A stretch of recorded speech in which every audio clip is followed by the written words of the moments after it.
لكم للي ما اتفرجش على المباراة.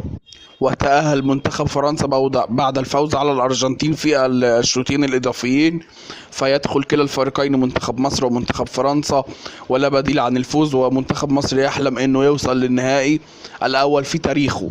نيجي المكان مكان المباراة وموعد المباراة. وقنوات الناقلة سيستضيف استاد غروباما، هو اللي هيستضيف هذه المباراة بين مصر وفرنسا في تمام الساعة 10 مساء بتوقيت مصر والقطر والسعودية، يوم 5/8/2024 أو 5 أغسطس 2024. أما عن القنوات الناقلة للقاء وهي بي إن سبورتس القطرية، بي إن سبورتس 1، وقناة المغربية الأرضية، وقناة الجزائرية الأرضية. نتمنى وننتظر توقعاتكم للمباراة في التعليقات.